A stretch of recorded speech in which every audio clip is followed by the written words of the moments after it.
এর থেকে এই যুদ্ধ থেকে সে কতটুকু লাভবান হইতে পারে সেটার উপরে।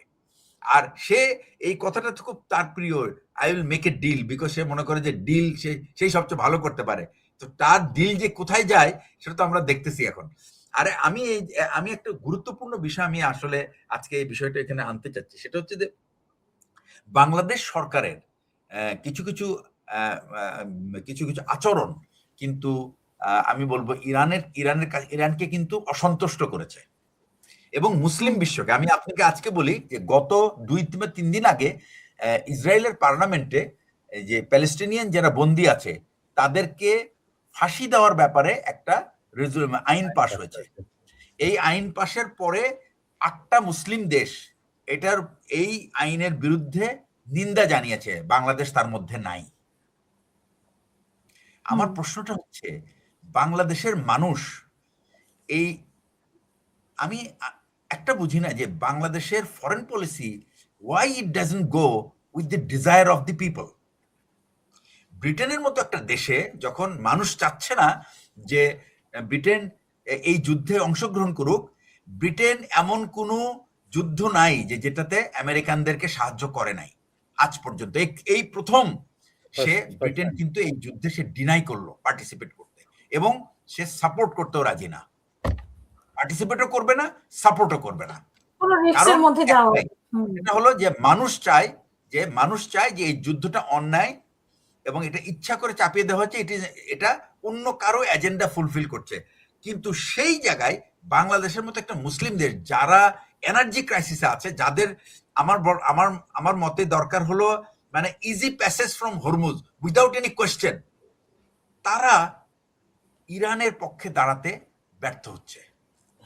একটা মুসলিম দেশের এতগুলি, আমরা প্রায় 85% মুসলিম দেশ, এবং আমরা কিন্তু এই ইরানের পাশে দাঁড়াতে কিন্তু আমরা কুণ্ঠা বোধ করছি, যার ফলে কিন্তু আজকে আমরা এই এনার্জি ক্রাইসিস। পাকিস্তান গতকালকে 20টা জাহাজ তারা বের করে নিয়ে গেছে।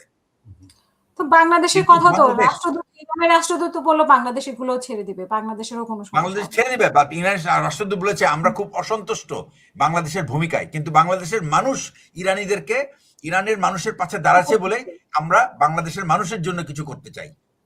তাহলে কিন্তু এটা এই বক্তব্যটা কিন্তু খুব স্পষ্ট।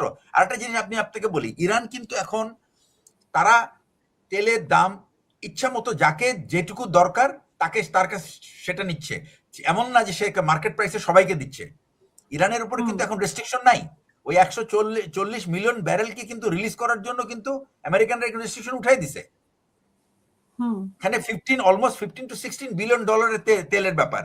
বাংলাদেশ কিন্তু এই সুযোগটাকে কিন্তু গ্রহণ করতে পারতো, এবং বাংলাদেশের এইখানে ইরানের যে ক্রুড, এটা হলো লাইট ক্রুড, এই লাইট ক্রুডের কিন্তু আপনার রিফাইনারি আমাদের দেশে আছে, এবং আমরা কিন্তু এই সুযোগটা আমরা গ্রহণ করতে পারতাম।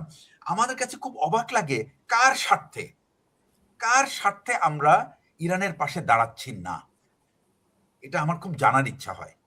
এবং আমি জানি না যে এই যে একটা ফরেন মিনিস্টার রাখছে, এ কার পা চাটার জন্য রাখছে, আমি তো এটাই বুঝতে পারছি না।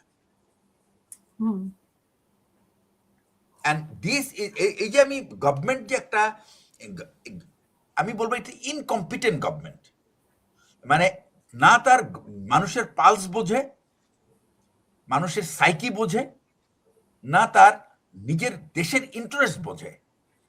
আমি গতকালকে আরেকটা যে খবর দেখলাম যে কাজাকস্তান তারা $76 পার ব্যারেল ডিজেল তারা বিক্রি করছে, আমরা $83 উপরে আমরা ভারত থেকে কিনতেছি। I don't know for whose interest, কে লাভবান হচ্ছে এটা? এই বিষয়গুলি কিন্তু আলোচনায় আসে না, এবং সাধারণ মানুষ বুঝেও না যে। আর আমি একটা জিনিস, আমি একটা ঝড়ের অপেক্ষায় আছি আর কি। আমার কাছে মনে হচ্ছে যতবার আপনি একটা ভুল করেন, 2টা ভুল করেন, ঠিক আছে, বাট আপনি যদি বারবার ভুল করতে থাকেন, আমার মনে হয় না মানুষ এটার জন্য মাফ করবে। এই সমস্ত বিষয়ে কার নজর দেওয়ার দরকার আমি ঠিক জানি না, বাট যারাই দেওয়ার কথা, they are not doing their job, simple. এখানে আরেকটা জিনিস, গভর্নমেন্টের কোনো সিদ্ধান্তে আই হ্যাভ ডাউট এখানে কোনো ডিবেট হয় কিনা, কারণ ডিবেট হলো এমন একটা মেথোডোলজি যেখানে দিয়ে আপনি কিন্তু একটা আইডিয়া রিফাইন্ড হয়। Debate is not disloyalty, debate is actually sharpening your your weapon with the exchange of, মানে it is a challenging your own intellect with the opponent, অথবা আপনার মতের বিরুদ্ধে যারা যাচ্ছে তার তার আইডিয়ার সাথে আপনার আইডিয়ার একটা সংঘর্ষ, এই সংঘর্ষের ফলে আপনি একটা রিফাইন্ড আইডিয়া পাবেন। বাংলাদেশের কনসেপ্ট যখনই আপনি দেখবেন কারোর সাথে আপনার মতের বিরোধ হয়েছে, সে ধরে নিচ্ছে যে সে আমার শত্রু। It is not so. এটা সবারই। এখন আমরা সবার না, এটা সবার না, এটা সবার না পা, এটা সবার না, এটা সবারই। আপনি বলেন, শোনেন আমি আপনাকে বলি, একটা অশিক্ষিত সমাজে এটা অ্যাকসেপ্ট করা যায়, শিক্ষিত সমাজে কিন্তু এটা অ্যাকসেপ্ট করা যায় না। শিক্ষিত সমাজে এটা অ্যাকসেপ্ট করা যায় না। না, অ্যাকসেপ্ট করা যায় না তো। আপনি এখন জামাতের বিরুদ্ধে কিছু বলেন, আপনি দেখবেন যে এখানে গালি খাইতে খাইতে শেষ হয়ে যাবে। ভাই জামাত যদি ভুল করে আপনি আমি 100 বার বলবো, শুনেন আমি আপনাকে বলি, জামাত যদি ভুল করে, জামাত ভুল করলে, হ্যাঁ কিছু বলেন আবার শুনেন, আপনি কি জামাতকে অশিক্ষিত বলবেন কিনা?